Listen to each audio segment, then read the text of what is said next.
Hey guys, welcome to this week's podcast episode for the Financial Freedom Podcast. I'm really excited about today's guest, Dr. Kristine Goins. She's a board certified psychiatrist, but she's also a digital nomad. So we're going to talk about all the different types of freedom: time, financial, location, emotional freedom. And I'm really excited to have her on the show. Kristine, welcome. Thank you. Thank you for having me. Yeah, I know you're in Buenos Aires. It's a very popular spot for digital nomads. So talk about your story, your background. You're doing things quite unconventionally, or actually, I should say, Yes. more conventional these days. But tell us more. So it began by me really having a passion for travel. That began when I was a teenager. I always wanted to be a doctor since I was 8. So it was always trying to intertwine these two different passions. And for many of us as physicians, we know that once we decide that we're going to become a doctor, it many times takes up a chunk of our time, life, resources, sometimes, most times to the exclusion of everything else. So as I was trying to intertwine these during training, you have that little break after the first year of med school. I went off to Costa Rica to live with a family there and learn medical Spanish and fellowship. I took a month off and went to Nepal to a Tibetan Buddhist monastery and learned about mindfulness and meditation. And during all of these experiences, I would get that little taste of, okay, this was the life that I really, really wanted to have. How do I blend this? And what I started to do while I was in training still was develop these philosophies or practices that now looking back, I realized were really foundational to me being able to become a digital nomad as a physician. And one of them was practicing essentialism. So I really started delving into what was most important in my life. How did I want to design my life? What were my greatest values? And they were freedom and peace of mind. And then, like most people, I just kind of continued along the path that's led out for me and became an attending. While I was an attending in my early years, I noticed that although I was doing all the things that I said I really wanted to do, I was a psychiatrist working in a specialty that I love. I was working with the communities I always wanted to work with since childhood. I had amazing colleagues. And the more that I took on and the more that I did, the more exhausted I felt, the more burnt out I was, to the point that every system in my body was affected. I had chest pains, I had neurological issues, I had twitches all over my body. I ended up in a neurologist's office in the first 5 minutes of the appointment. He just stopped me. I'm just like, oh my gosh, I'm just so stressed with work. And he just stopped. Do you want Lexapro? And it was like that moment that I was like, okay, this is time. I need to do something different. And so I, left that appointment and just decided, hey, I'm going to go out and do the very thing that I've been afraid to do, which was just design a different lifestyle, the lifestyle that I actually wanted as a physician. And so I had developed this 5-year master plan that I was going to, embark on to leave the country. And what also helped push me in that direction was during quarantine, both of my grandmothers died. And it was what I needed to really recognize that time wasn't a commodity that I was going to be able to get back. And so I changed my 5-year plan to a 5-month plan and booked a one-way ticket to Colombia. Wow. Yeah, that's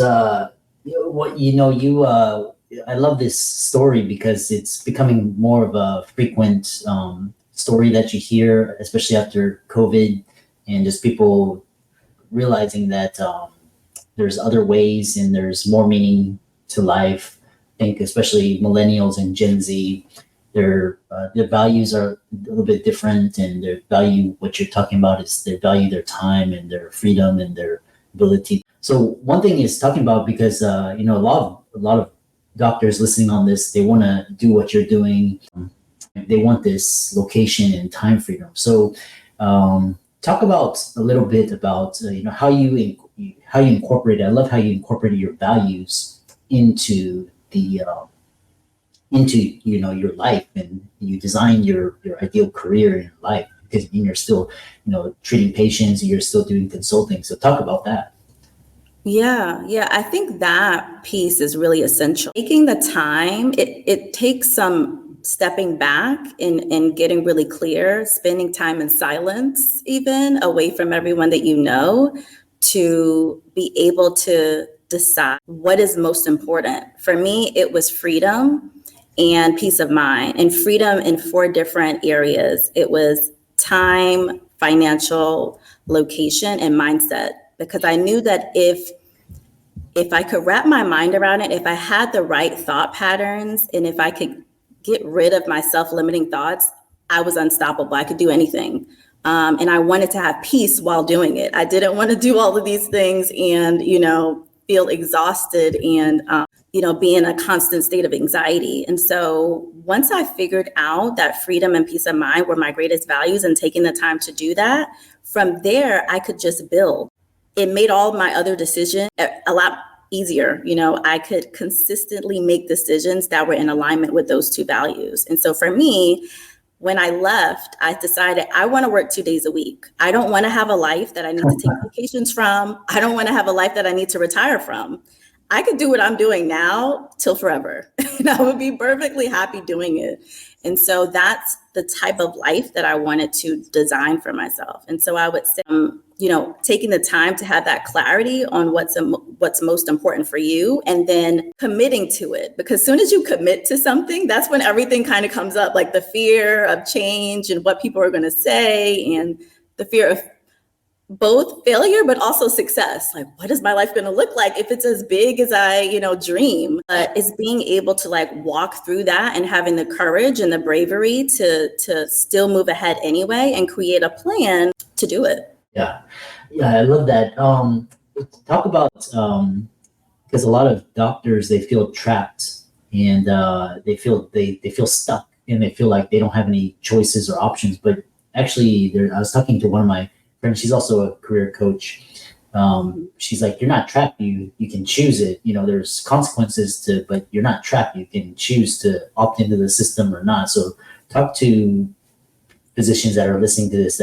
I think that it's a really common thought. I think the practice of medicine and the industry really helps to kind of box our minds into this idea that we're really one-dimensional. But when we really take account of the skills, the talents, the life experience, the medical expertise, when we put all of that together, we have these incredible relation of skill set and attributes that allow us to be dynamic and helpful in many different industries, not just in healthcare. So whether it's coaching, whether it's consulting, whether you want to do something that's a combination even outside of medicine, something that's non-clinical, whether it's real estate, whether it is expert witness, whether, there's so many different things that you can do. And there's a combination of things that you can do that will lead you to a completely different lifestyle. So I think it's about opening up our minds and considering not only what's possible for us to do, but I always say what you actually want to do. Because I do see a lot of physicians even now kind of branching out, but they tell me that they're making more money, but they don't have more time. Or that they feel obligated to do some kind of work, but they're not energized. So I think it's really also being in alignment with your values and goals. Yeah.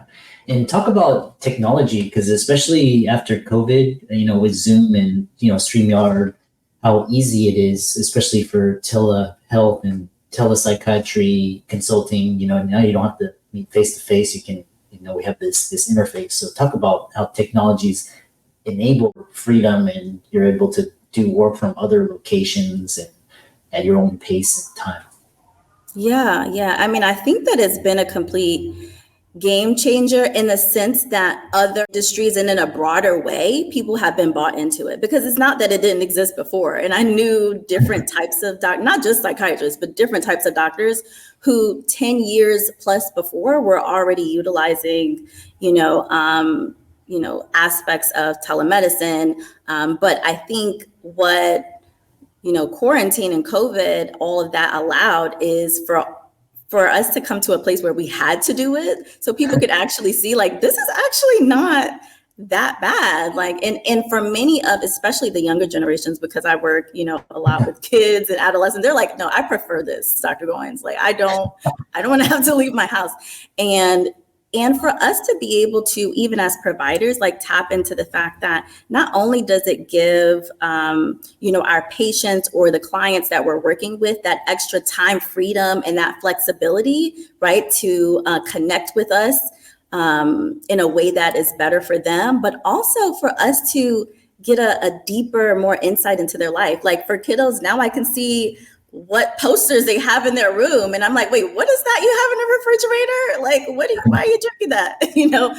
It's this other aspect of being able to see someone's pets and dogs and, being able to tap in with someone in a way that we could never do before. So I think it's opened up a lot of flexibility and a lot of opportunity. Yeah. And I love this. And basically creating your life and your values. One thing I wanted to talk about is because I was talking with another client beforehand, and we were talking about, just LinkedIn, social media, one of the fastest way to grow a professional brand. And a lot of physicians aren't on it, because a lot of the, ramifications. Talk about how, like, for example, physician training, to me, when I look back, it's quite antiquated. These different mindsets among the younger generation, they value time and quality time and experiences. And it's not just this, it's not just basically your whole life is, your income or, what hospital or, what program, all of that. So talk about how changing values between the generations are contributing. Yeah, for sure. I think that it's creating this interesting dynamic. Many of the, I talked to some physicians who are like a generation or so older than me, and they say like, wow, like when we were where you were, we just kept our head down and we just did what we were told. And just to see you decide to make this change, 3 years into your attending life is just like, what are you guys doing?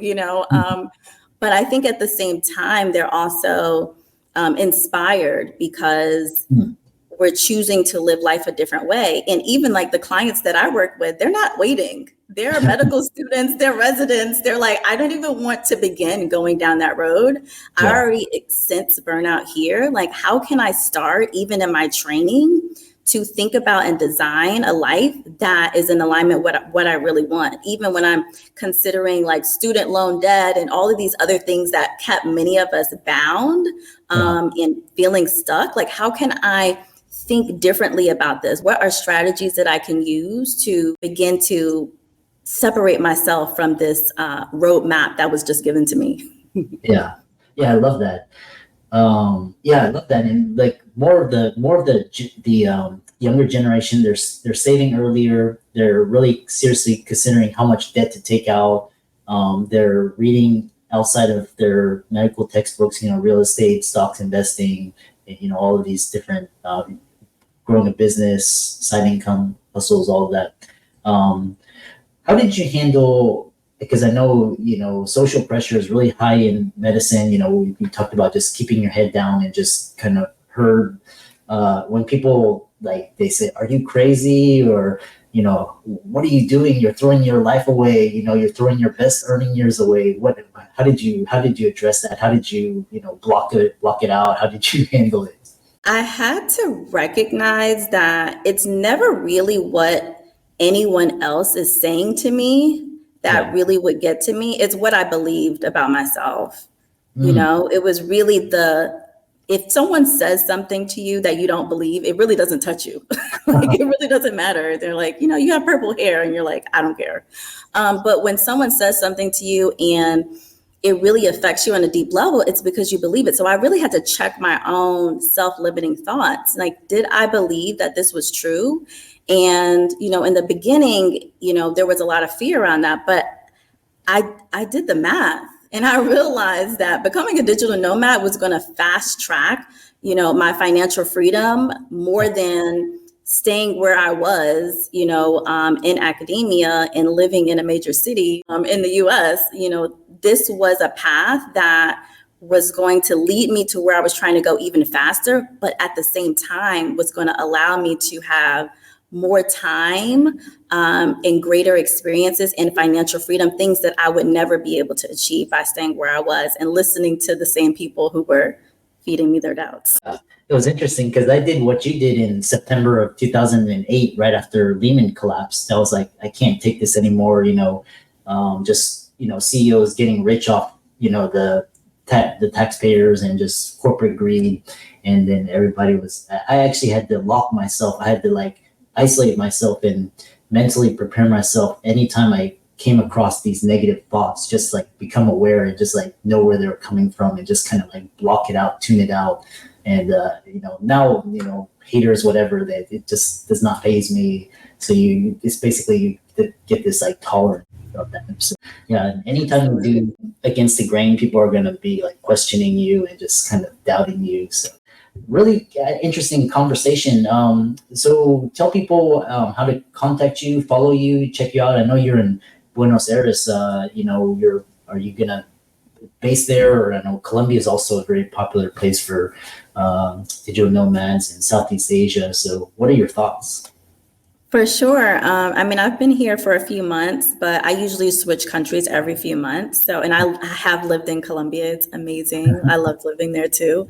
My next place, I'm going to go to the US for a month for a bunch of medical conferences. But after that, I'm going to be in Peru for a few months. So that'll be my next home. But if someone is looking for me, they can find me at my website at thenomadmd.com. I'm on Instagram at the Nomad MDs, and I'm also on Facebook at the Nomad MD. Yeah, awesome. And it's great to see so many physicians taking control of their lives, kind of living on their values and being inspiration for the physician community. Dr. Goins, thanks so much for coming on, sharing your story, sharing your ideas, your thoughts. And with that, thanks so much for coming on to the podcast. Thanks for having me.